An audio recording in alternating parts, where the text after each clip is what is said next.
With a huge pleasure, I would like to invite our participants to the panel. So I would like to invite Charles Barlow, the founder CEO of Robotics Center.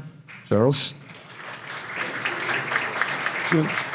As well, I have the pleasure of inviting Maz Yasin, who is the Global Head of Government Solutions, BlackBerry. Maz, please. I have the pleasure of inviting Roman Shimonov, who is the CEO of Rochelle. Good. Huge pleasure of inviting Larissa Patan, who is the Head Space Technology Adoption Resilience, NATO Communication and Information Agency. Larissa. As well, would like to invite Ty Kern, who is the Deputy Director General of International Security Policy Department on National Defense. Andrew. And as well, I would like to invite Gregory Slovinets, who is a Senior Fellow with the Conference of Defense Association and Institute. Ready?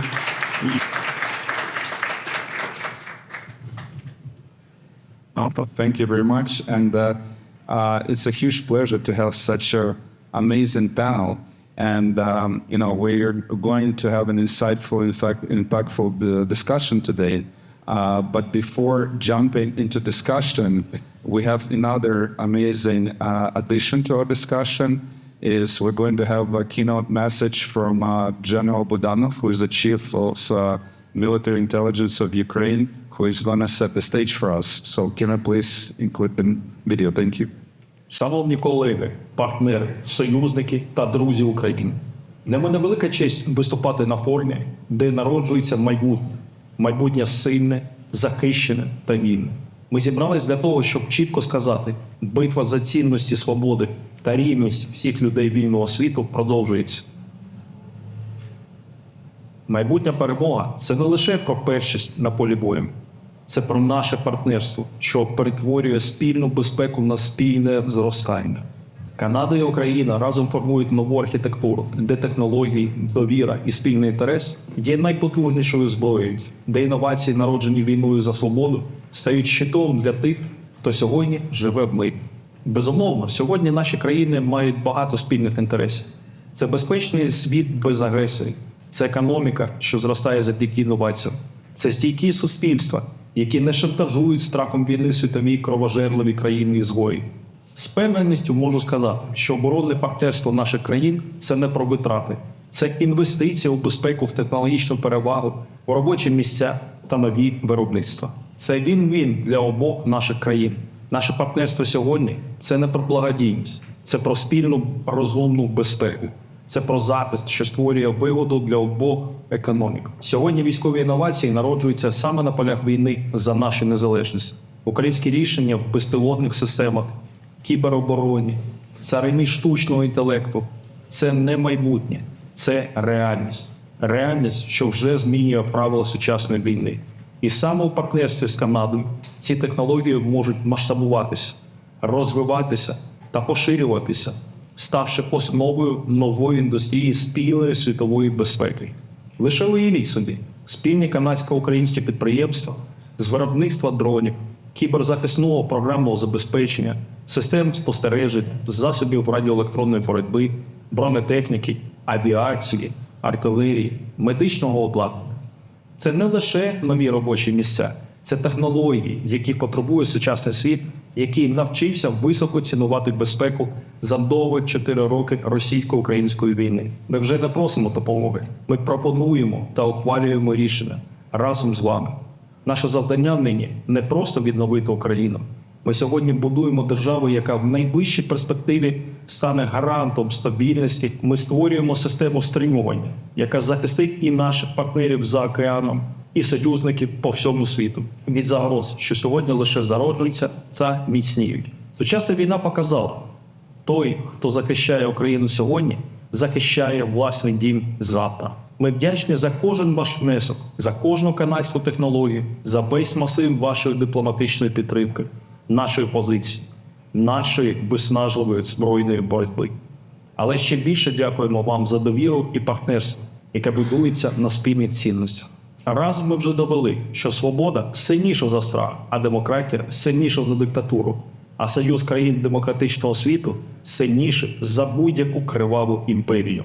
Безпека через партнерство, майбутнє через єдність. Щиро дякуємо нашим канадським побратимам за те, що ви сьогодні разом з нами. Слава Україні!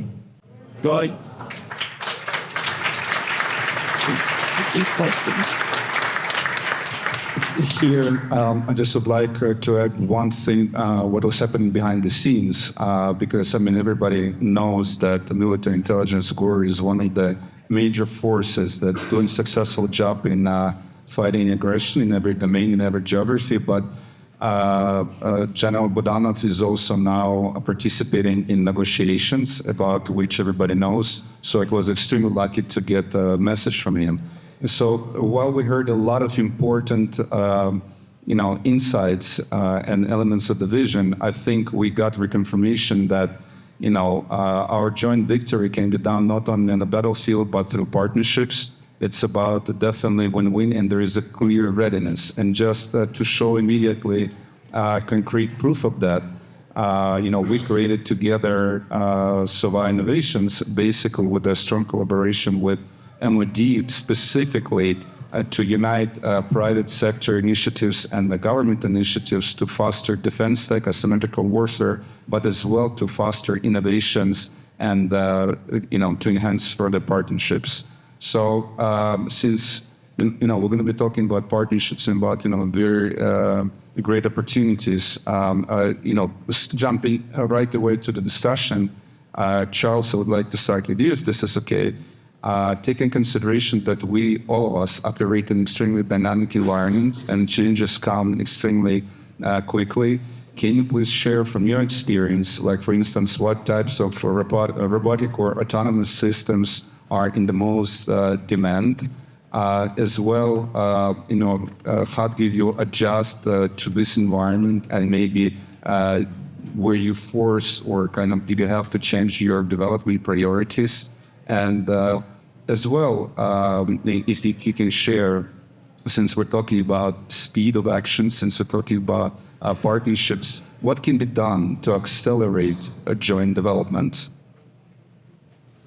On a question all at once. Well, hello. I don't know in what other areas Ukraine is world lead, but in uncrewed unmanned military systems, they are absolute the world leader, both in in manufacturing, in design, and in deployment. So our company is a systems integrator of unmanned systems. We saw it was Ukraine. We said we've got to get over there. So we've done dozens of visits, including myself. We've had our engineers there, we've had our head of sales there, and we started making a lot of connections with the Ukrainian unmanned systems companies. And by the way, we had tremendous support from the Canadian embassy throughout this process, which was really good. I was going to thank the ambassador. She just wondered that. So what Ukraine has done, they had a very modest Navy. But with the addition of unmanned systems, they've been able to take on one of the world's big navies and actually keep them out of their operational area in the western part of the Black Sea, which is an incredible accomplishment.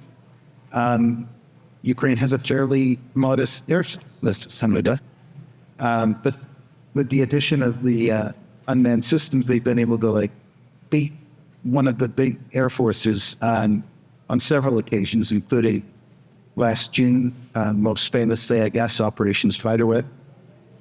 And they're facing an army that is way bigger than most. The Ukrainian army is better than the Russian army, but the Russian army is bigger. So to keep that monster at bay, they're using unmanned systems very, very effectively on the front. And that's why we got interested in what's in. This is great. Thank you very much. And right away, I would like to maybe jump to Maz as well, because everything that's being explained right now, you definitely need to operate successfully if you can communicate in a secure and a quick, efficient manner, of course.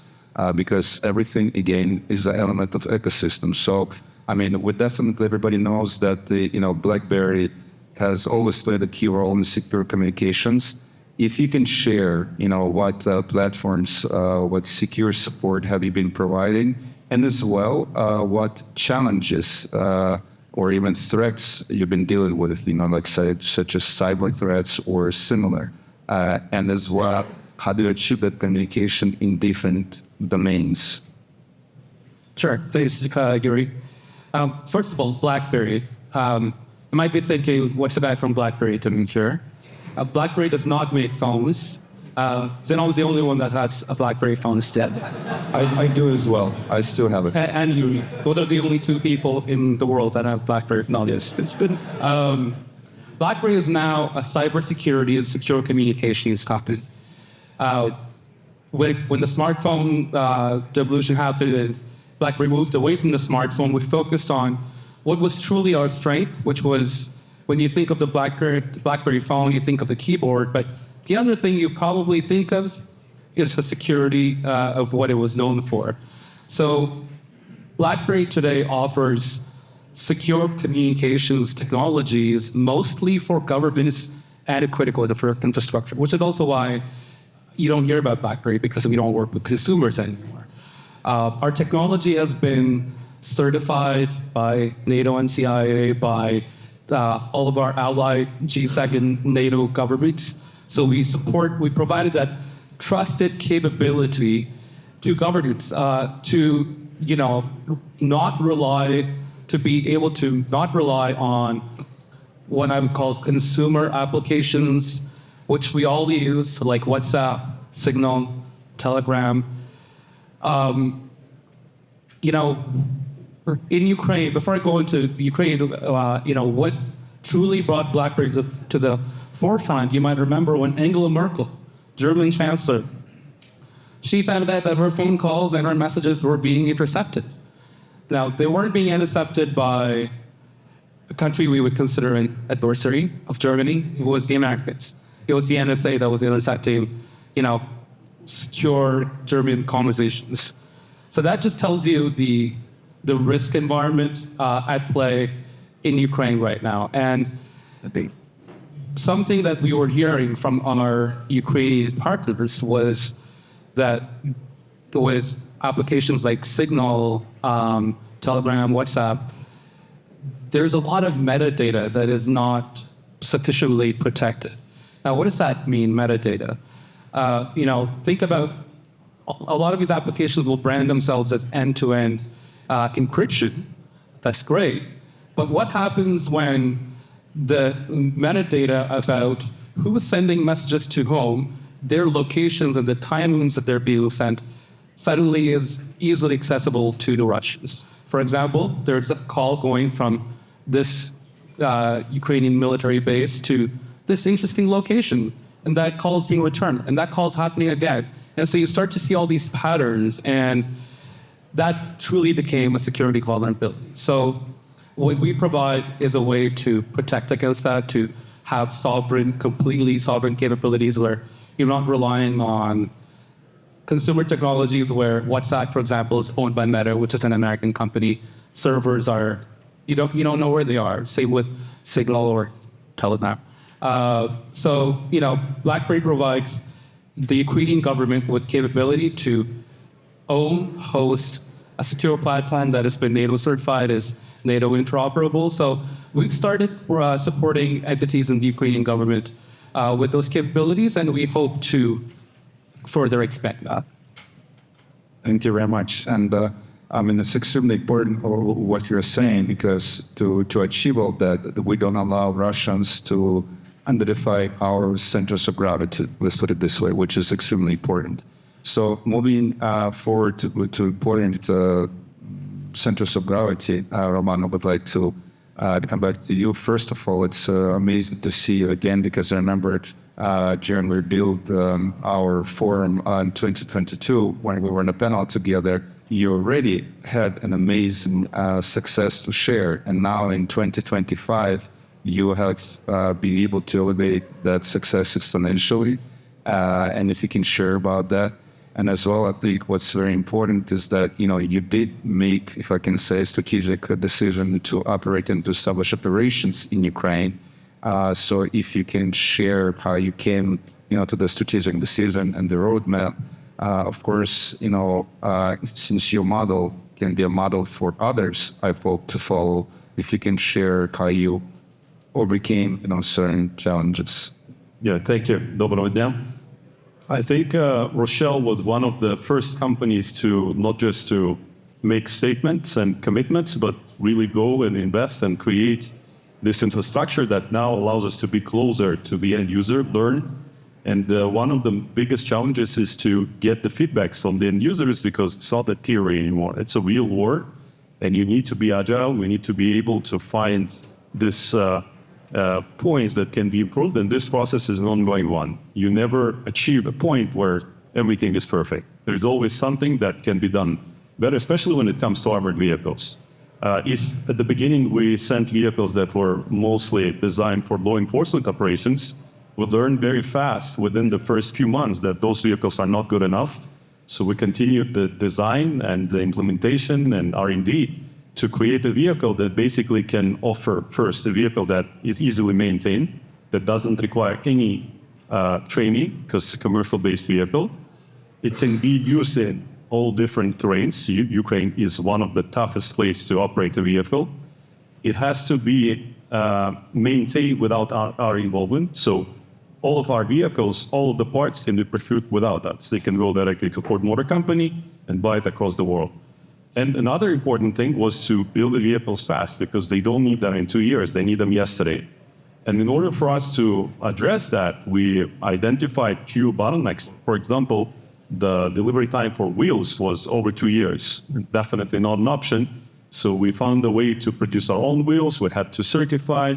There's a very complicated process, but we've done it, and we were able to ramp up the production from only 2 units a month to 120 units per month, which made us the largest in the last 2 years to produce more vehicles than any other company in the world, with the ability to supply thousands of vehicles. In Ukraine alone, we have over 2,000 units. And it's not just to deliver the vehicles. The biggest challenge is how do you support them? How do you create a flow, an ongoing flow of parts? How do you ensure that you can support them without having your team being on the ground, but basically allowing them to have the access to codes, to shelf items that are basically allowing them to reduce the downtime to almost zero. And one of the biggest achievements we were able to achieve is the fact that we have 0 open tickets, and that's something that is really challenging. One more point, it's not about the vehicles anymore. Now we're talking about more about solutions. Like, for example, the drone threat became the major threat. So being able to find a way to create this protective meshes and create active and passive protections, integration of different systems with detection, identification, jamming, spoofing, and doing different activities to ensure that Russia's drones won't hit and won't kill civilians and people that peacefully sleep. And that's the biggest, one of the biggest responsibilities that we had. And we hired hundreds of Ukrainian refugees that day and night work 24/7. Our production is running 24/7 since the beginning of the war to address this demand and being able not just to be sustainable, but also to ensure that the product at the end will save people's life. And that's, I think, the main and the most important vision we had. Thank you.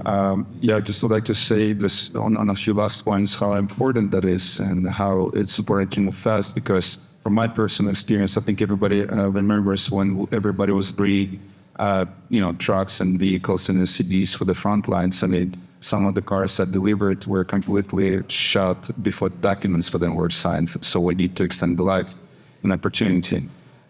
So moving forward, of course, to achieve success, we do need, as we mentioned, and we'll keep on mentioning, partnerships and tools.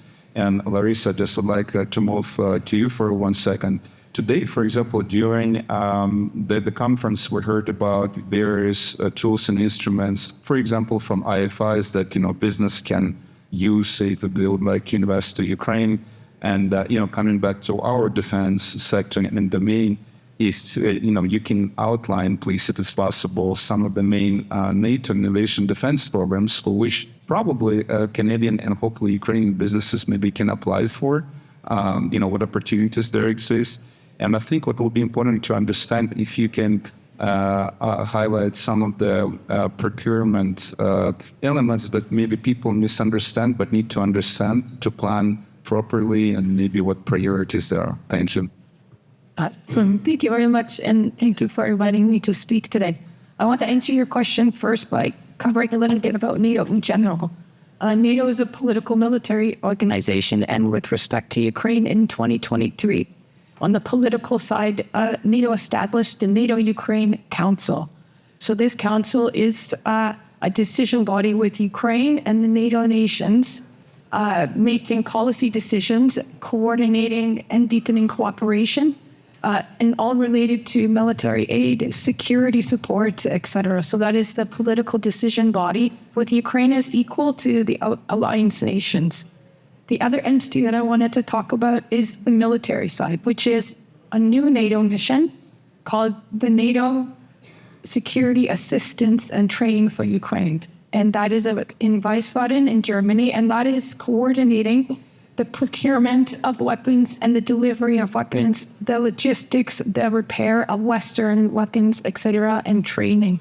And that is the NSATU is what we call it, and that is an important NATO mission that coordinates the purchase of weapons for Ukraine and coordinates also their delivery and refurbishment and the training of Ukrainian troops, and also interoperability with NATO alliance militaries. So that gives a little bit of high-level structure. Procurement mechanisms from NATO through NSATU, there are a number of ways that different weapons and systems and contributions can be procured. One of the main changes, because we talked about acceleration in terms of procurement, we have a tender now going out, which is about a partnership between Ukrainian companies and NATO nation companies, and that will be out in 2026. So that is a new opportunity and a unique, because normally we procure with NATO alliance nations only. We also have a pilot project where we are offering a contract directly to Ukrainian companies. So NATO itself is trying to change in order to capture the innovation that Ukrainian companies are making, and also encourage joint production between Ukrainian companies and other national companies. I can go deeper into some of the procurement mechanisms that we have. So we have the NATO Supply Procurement Agency, which offers tenders, and also we have my agency, the NATO Communications and Information Agency, that provides all the space services, as you see from my title, but also IT services. So we do use BlackBerry for security applications. In addition, for industry that wants to come into NATO, every year we have a NATO Industry Forum, which just finished in Bucharest. And then we will have a NATO Edge Forum in Istanbul the year after, where we advise companies of all the tenders that are coming. Any tender that NATO has, it is given to the Canadian mission to NATO, and they advertise it through national means in Canada. So the best way to be able to compete on a NATO tender is to understand who and how Canada advertises their defense contracts. Because me as an NCIA person, I deliver what the nations request. And that means that every tender I issue goes to every single NATO state, and they issue that tender out to all NATO countries, to their nations, through whatever mechanisms that country has. That is one of the ways. The faster procurements are coming now with multinational projects. And I have to say, in the room we have business, but we also have government. And one of the ways Canada can help accelerate is to participate in multinational projects, which are actually a much faster start to finish in terms of what are the requirements, and then to actually issue a tender. So multinational projects, often countries come together and they have a joint interest in procuring something such as helicopters. So 4 nations of NATO come together and have a joint procurement. So that is something that Canada as a government can participate in those programs, and it allows Canada to have part of their fast procurements. You can imagine how challenging it is procuring with a nation with one government, but with 32, once we procure with all 32 needing to be in agreement, the process slows down a little bit, I have to admit. But those procurements typically are actually the strategic and very important ones because they represent a gap in the alliance capability. So thank you very much. Thank you very much for this. And I mean, as we spoke yesterday, I believe there is early next year coming up a program, collaboration with Bray One, where companies, innovators can apply for. So I think this is opportunities that should not be missed, definitely, right? Yeah, the United Brave One is coming out. Yes, that is it's been out. Awesome, thank you.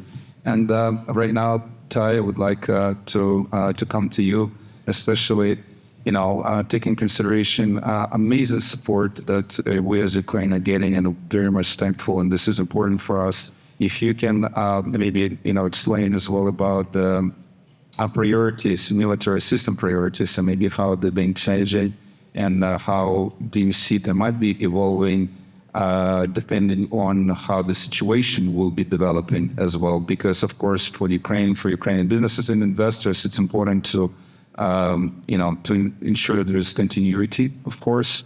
And as well, if you can highlight what mechanisms currently exist, for support of the potential partnerships for Canadian and Ukrainian stakeholders. Yeah, thank you very much. It's a real pleasure to be here.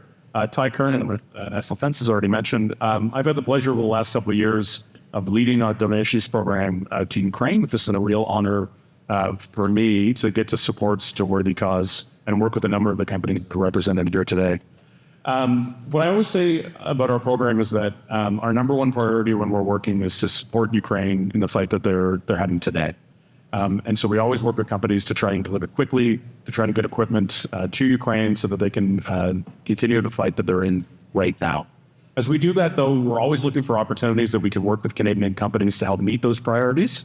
And in a perfect world, we're trying to do so in a way that creates capacity or creates know-how that can then be leveraged to the Canadian Armed Forces as we continue our modernization, particularly as we work to 2% this year and eventually increase defense spending.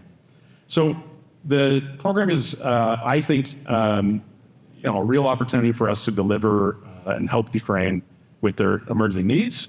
But similarly, there's a lot of things that are going on right now that I think are pretty interesting. One of the things that we've been working on with Ukraine is the Build with Ukraine program, which is about joint ventures between Ukrainian companies and, in our case, Canadian companies to build equipment here in Canada that can then be donated to Ukraine. So for us, this is an area where we think there's a real opportunity to hit that three-tier that I've just talked about of delivering to Ukraine, delivering for Canada, and delivering for the CAF. It's not perfect yet. We signed a letter of intent in June with Prime Minister Carney.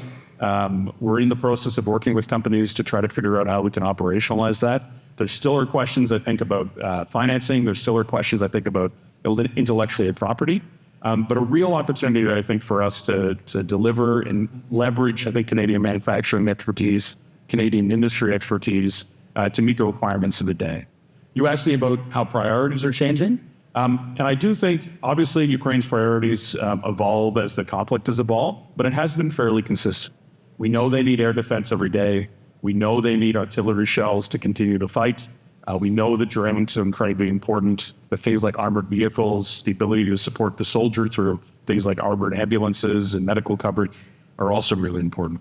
What we've seen over the last year or so, which has helped define this space a bit, is an encouragement for Canada and European partners to do more and to work with the U.S. To purchase some of the equipment that they're able to provide, which in many cases is only able to be provided by the Americans. At the same time, our former finance minister, who was just here, we've been able to increase the amount of money that's available to the program. This year alone, we're doing $2.42 billion in military assistance. And that provides an opportunity, I think, to work both with international partners, but as well as Canadian companies to help deliver.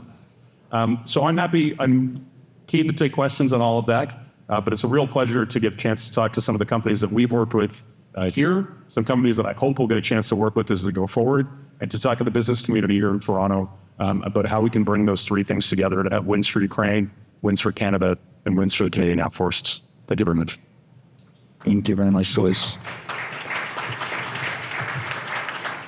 I mean, this ongoing support, again, this is tremendously important for us, and it does mathematically affect, the economy. Like, for example, we all remember when there was a delay in Congress voting in U.S., and there was this very direct correlation with, for example, insurance companies, because when there was a delay in supplying aid to Ukraine, unfortunately, air attacks of Russians were more successful, and for immediately there was less of insurance products available, and therefore less financing that businesses can get. So as I'm saying, everything operates as one ecosystem and relates together. So this is very important for us to keep on going. So thank you. So Gregory, I would like to jump to you if I may. We talk about partnerships, we talk about amazing technologies, but of course, we would like to move forward strategically. We need to understand environment in which we operate. So I think it will be very amazing to hear, your insights, for example, or your opinion on the trends that you're observing in today's, horrible Russia's war against Ukraine, and as well, from your perspective, what risks and challenges that Ukraine and, of course, our partners, our supporters are facing. If you can do your analysis, please. Thank you. Thank you, Igor. My name is Gregory Smola. My background is in strategic analysis. And what I'd like to do is just step back a little bit and provide a little bit of a more strategic picture on what's going on in Ukraine, but also Ukraine in the world. I'm partial to what's known as net assessment methodology. That assessment looks at adversaries and allies, their intent and capabilities, in comparative perspective. And here are a few high-level things, and we all know they're going on, but they haven't got much daring today, I don't think. What do I see?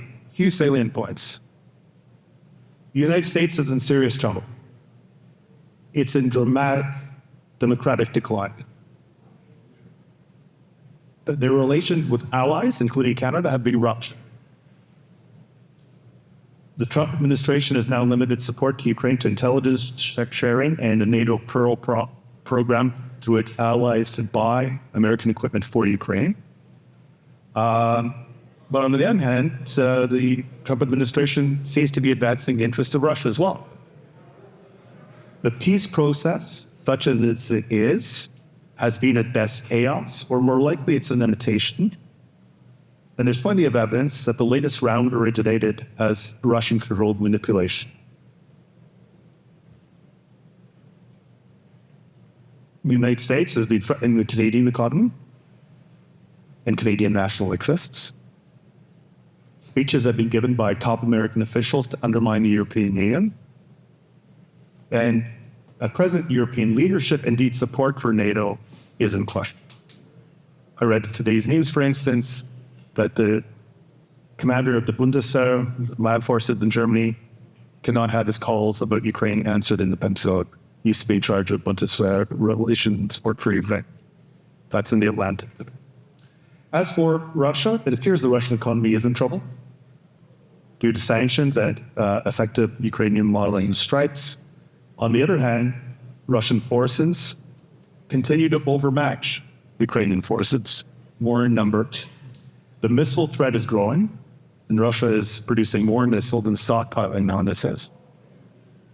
The Wall Street Journal recently reported on this. They're adapting their techniques, tactics, and procedures to overcome Ukrainian air defenses.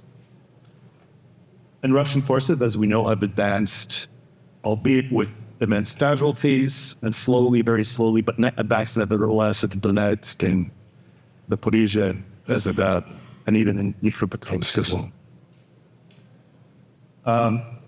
Putin continues to have his maximalist, crazy warnings. Just the other day, he issued a decree with the aim of eliminating Ukrainian identity in occupied territories, totally. And the Russians have, from the start of the large-scale war, maintained and now retain escalation dominance. And this is probably the most important thing behind everything. So This is largely because American and allied militaries and the political leadership have mismanaged the conflict. Or escalation mismanagement is another term for it. You could also term it, they've had misplaced fear of Russian threats and nuclear threats in particular. At the same time, we see China becoming more resolute and outspoken in its support for Russia. The readout from China and the Xi-Trump telephone call was they support Russia's first causes approach to the war ends. North Korean troops continue to deploy to Europe in support of Russian operations.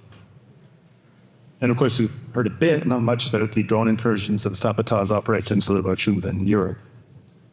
Meanwhile, we've heard and we know Ukraine has trouble generating sufficient forces. In my view, there's no viable peace security architecture that's being proposed, even in theory, let alone whether it'll actually come to be implemented for post-ceasefire Ukraine. So it's not a good situation internationally. But here's my main point. Ukraine's supporters, like Canada, have to scale up and speed up delivery of military support, all kinds of support for Ukraine. Not only the fate of Ukraine is at stake, but the fate of Europe and the defense of Canada is at stake. Putin's not going to stop in Ukraine if Ukraine loses this war. And we may engage in a war with Russia if that does not happen. This is a vital Canadian national interest. To date, not from the start of the major large-scale invasion of Ukraine by Russia, have the Allies provided sufficient military support at scale and speed, proportionate to the challenges posed by Russia. Not to date, never, not yet. That's everybody combined. It's not being sufficient. This is our national interest at stake, and we have to step up. It's not too late. And this is becoming even more urgent with the withdrawal of the Americans. So that's the call to arming Ukraine now, before we have to issue a call to arms for European states. But Thank you very much.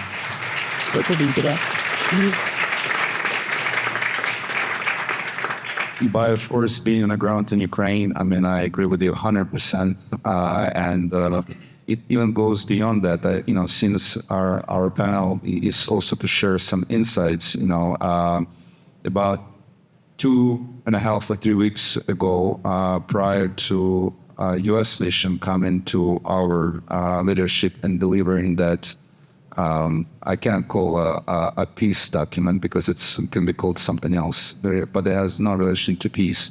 Supposedly there were some promoters in U.S. administration that were ready to flush down Ukraine with the argument that they need to focus on China, for example. But I think all of us here understand, and something that we've been engaged in is to explain that it doesn't work like this. It's not element of linear function, and everything is highly, interrelated together. And, we need to act as one fold because this is not a joke anymore. So, thank you very much for your words. And coming back, let's say, to the Chinese aspect, or if I may, to sourcing, and I know that you touched on sourcing a little bit, but I would like maybe to both, Robert, you and Milos, Robert, to ask you, because we've seen some of the problems, and then we try to be innovative on the ground in Ukraine by ourselves or with our partners like you. But we've been sourcing some things, let's say, from China, and we see that China is getting very much stricter, especially if anything, even indirectly goes to Ukraine. Of course, we have to, find alternative solutions. So what, from your professional experience, your suggestions can be, because not only what you implement for your companies, but maybe your recommendation for food chain innovators, because you were, true examples, and as well strategically what we can do more to co-develop something together. Right. So, China, really interesting question in my opinion. The first thing you need to understand is the scale. It's very hard to know how many systems, unmanned systems, are used every day, but we've actually tried to work that out. Our current guess is about that Ukraine will consume about 15,000 unmanned systems every day. We're talking about something like, and so will the Russians, by the way. So we're talking about something like 5 million unmanned systems a year at the moment. That's 3 times what it was last year. So the scale is just wide. Now, if you want, let's say, motors, little Chinese electric motors, you need 4 for every drone, right? So that's 20 million. Only China makes those little electric motors. There's a Ukrainian company, a really cool one, but they make 20,000 a month. That's 5,000 drones worth. That's a morning's work, right? So I think the West kind of made a mistake and allowed a lot of that kind of manufacturing to happen in China. I'm not going to agree with Trump about much, but I'm going to agree a little bit about some parts. And that's what I'm...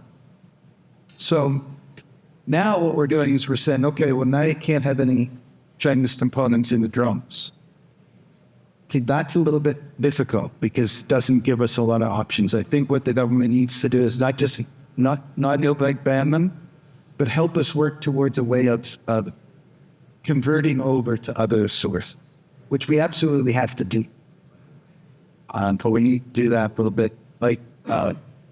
We need a little help because there's no good business case for making those motors in North America if the government doesn't come on board and help us. It's just a thing. So that's in the trainings then, just doing briefly. Russia should turn it up.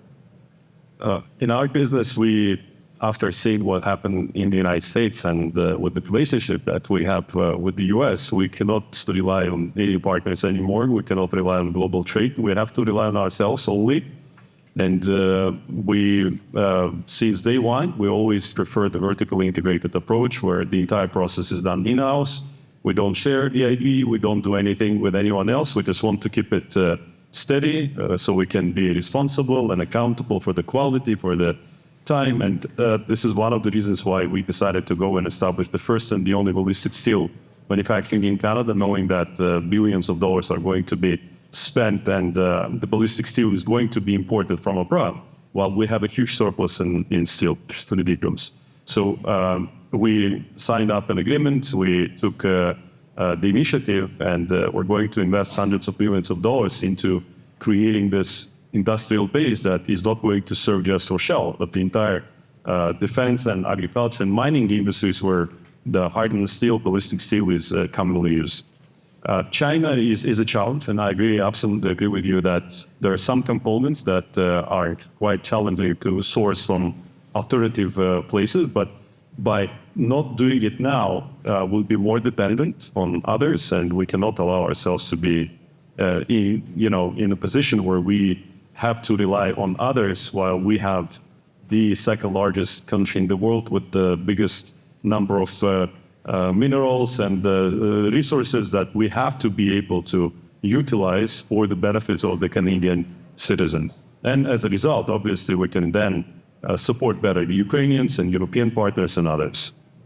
Thank you very much. And just very quickly, Charles, back to you. In terms of what can we do more to co-develop something more successfully? How we can accelerate that? I think I'll speak for my Ukrainian friends, the companies that I work with over there. They'll tell you a few things. They'll tell you that it doesn't matter how good the system is, it matters they have a lot of it.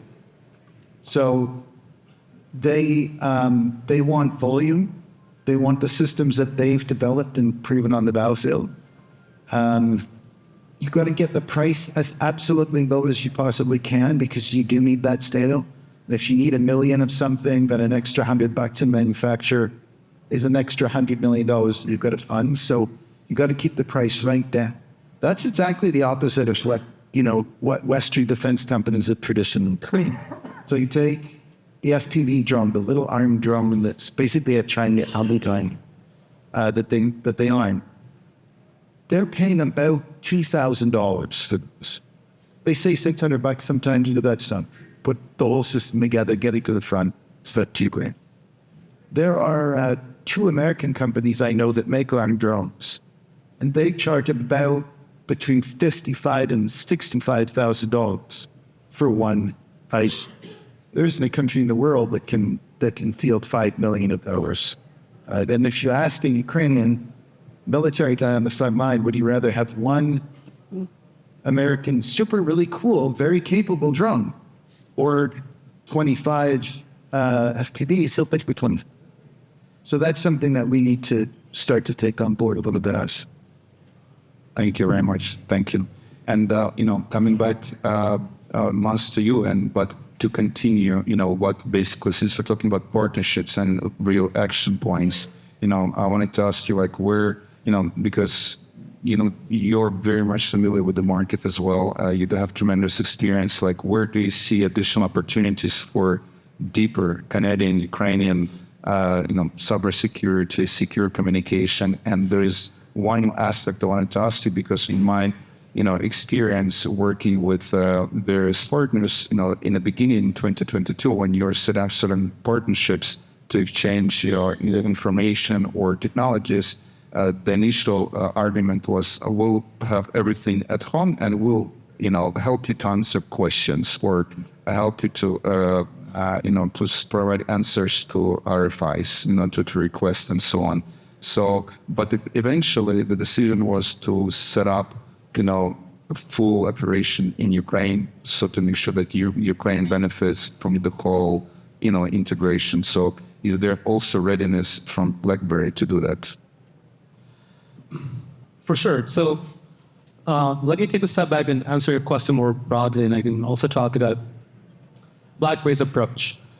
Now, we've got Todd here from D&D. If you hear our Prime Minister talk about Canada's policy defense direction these days, there's a lot of talk around building sovereign capabilities, especially in the areas of dual-use technologies. There's a new government-led agency coming out called Borealis. There's the defense industrial strategy that D&D has put out, the whole priority of which is to really scale up Canadian industrial capabilities in a way where it helps defend Canada. But with the Ukraine experience, something that we have really reflected on is a country, the people that are really getting that on-the-ground experience in dual-use technologies are in Ukraine. They are on the ground, they're experiencing it, and by necessity, there's a lot of ingenuity and creativity, and a lot of R&D happening there. And that is something that we have really taken to heart as a company. Especially in the field of work that we happen to be in cybersecurity, secure communications. Well, there is an active threat right now, and we can help with that active threat, securing some critical government communications. But our long-term approach, the way we look at our work in Ukraine, we see a tremendous opportunity, not just for our company, but I would say there is a tremendous opportunity for Canada and Canada's defense industrial strategy, where, just as an example, in our case, where we bring our expertise, our 40-year-long expertise in the areas of secure communications and near. So Famous for, as a Canadian company, we combine that and leverage the expertise that exists in Ukraine in cyber warfare, because they are on the receiving end of the barrage of Russian aggression. And think about the possibilities that would exist of a joint venture like that for a technology that will be developed in partnership to be able to benefit not just the people of Ukraine, but a lot of our allies around the world. Think of, for example, Taiwan. So I think there's a huge opportunity that exists. I think Canadian companies are only beginning to kind of come to that realization. Something that we take very seriously, and I think something that we can really do a lot with the help of our government partners. Thank you very much for this, Anki. The next question I would like to, if possible, ask to both Larissa and Ty. Let me lay out a situation, what I observe on the ground, and I think everybody who's involved can confirm that. We are not only innovative or creative with, starting something from scratch, but I think our military also has proven when they look at a particular existing Western technology and their initial technical characteristics, they've been creative enough to modernize and, let's say, to eventually use particular devices, let's put it this way, with a new technical capabilities. So if that successfully will get positive combat testing, and of course, that newly modernized something will be of interest, is there a way to, let's say, to apply for any program or any initiative to come to mass production or to a joint venture? Are there such possibilities? Yeah, well, maybe I'll sell that. So, I think there's, as colleagues have already said, I mean, the Ukrainians are learning on the battlefield hard lessons that are helping you improve the equipment and the tactics and the procedures. I think we've done some good work to try and ensure that the Canadian Armed Forces can benefit from those lessons learned. And there's companies around here, Roman talked about it already, that are also benefiting that we can then purchase from a domestic point of view. I think, there's a real opportunity, I think, for us to look at how we can work collectively from a ministry point of view. I think government has a role in that space. I think one of the things that this conflict has driven perhaps more slowly is innovation on our approach as well about how we deal with these things. Maz already talked about the defense investment strategy, and I think for us, what I would like to see is the program that we have that is able to operate relatively quickly to deliver equipment that Ukraine needs can hopefully help provide the seed for funding, for contracts, et cetera, that can help then benefit maybe the expansion or the creation of companies here in Canada that can hopefully benefit from those lessons learned and use that information ultimately to fund work that the Canadian Armed Forces need as we also go on this journey in expansion and being prepared for the next conflict, which hopefully won't be soon. Thank you, Larissa. Do you have opening? Sure. From a NATO perspective, excuse me.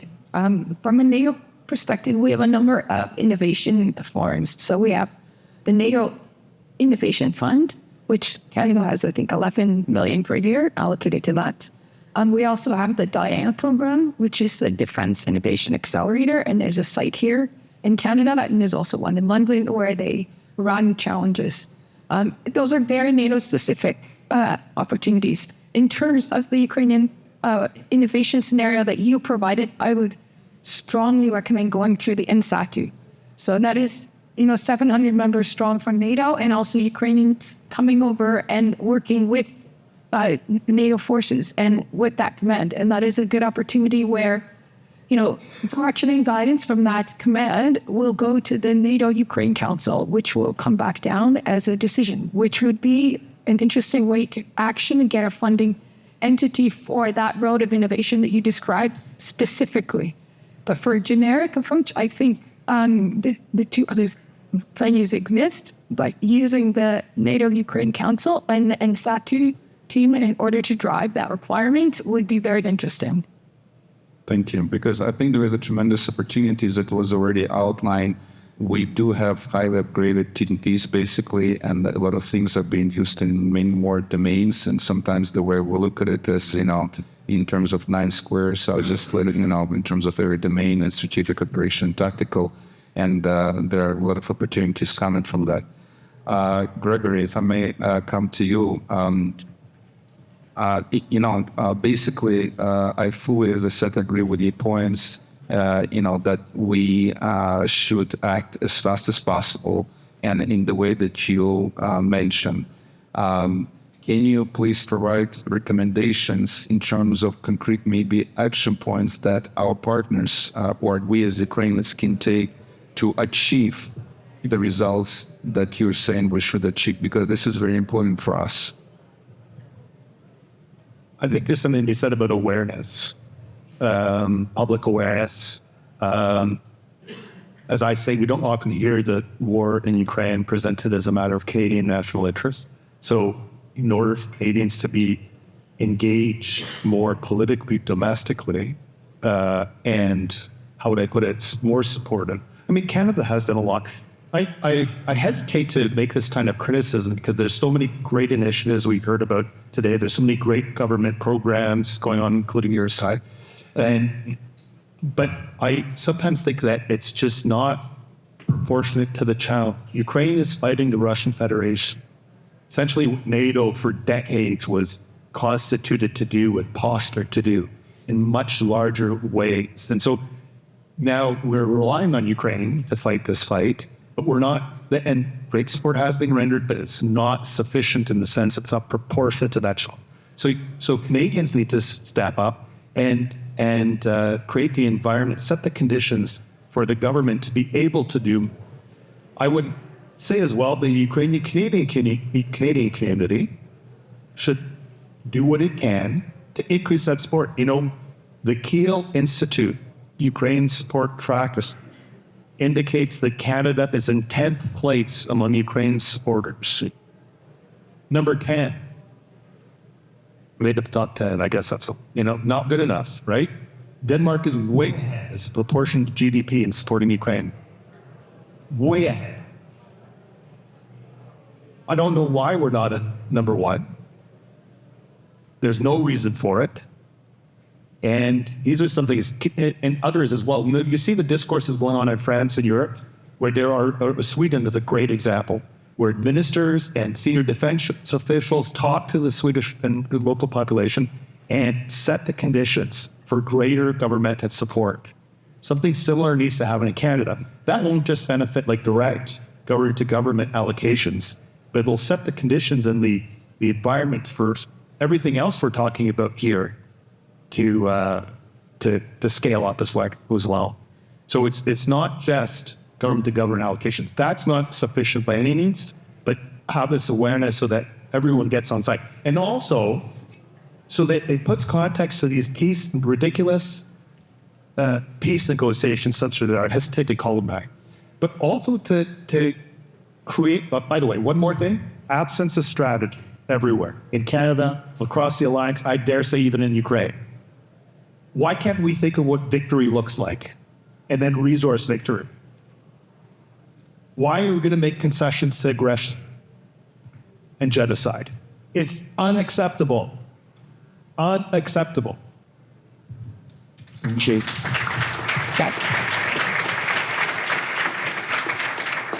Thank you very much for this points. It's, when you said that we're fighting against Russia or defending against Russian Federation, well, I would like to highlight it's much more than that with respect to strategy.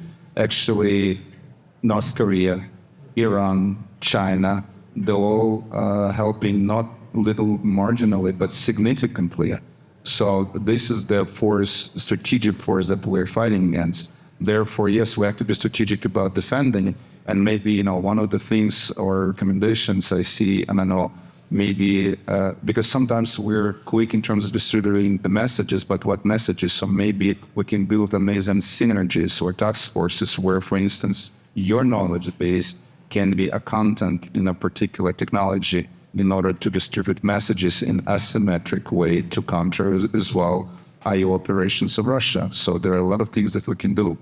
So since we're approaching the end right now, and our goal is to spark concrete actions, and we have amazing role models here, I would like to kindly ask you maybe in 30 seconds each to provide a recommendation for other partners and stakeholders who will, I'm not saying maybe, who will come to the market right now and to help to defend the future. Time is of essence. We see amazing changes, and these changes will allow us to make us more resilient, more flexible, more agile, and as a result, to support Ukraine better. From my point of view, I think we have as much to learn from Ukraine as they do from us. They need our help right now, and but I think we're gonna be able to absorb an awful lot of really painfully accrued lessons. Ukrainians are learning how to do this like, losing people. So that comes back to us unfortunately, and that's something we really need to absorb. The only point I'll add is we're talking a lot about defense partnerships in the context of defending Ukraine. This work will need to continue even when the kinetic war ends and the rebuilding begins, because a lot of these partnerships will set the stage of hopefully a more resilient peace that will remain in Ukraine. I want to do my last message to the industry in the room, because I think it is your innovation and your technology changes that will drive and change the war. So I want to encourage you to continue to innovate and push us in government to do that. I'm looking to work closer with industry and not a fire and forget kind of contract. We need to have industry closer so industry can change and help us adapt immediately as the war changes. So I encourage you to be tenacious and to continue innovating, because that will be the solution. A little bit of piggyback off that point, but I do think the urgency that's out there requires an approach that's not just government, that's not just industry, that's not just academia, but all of us working together in a collective way. We've seen from countries that border Russia the need for that collective action. We've seen that in Ukraine, and I think we need to see that replicated here. I'd just like to conclude by saying it's in Canada's interest, it's in our interest for Ukraine to win and for Russia to be defeated. Thank you very much. And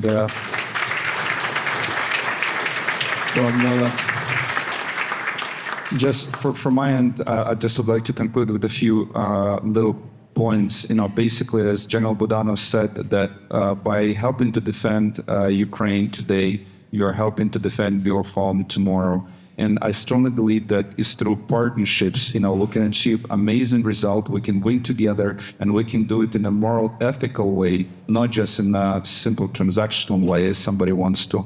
And, we can build a proper future together, and let's make our future generations proud. Thank you very much, and thank you for the balance. Thank you, Dan.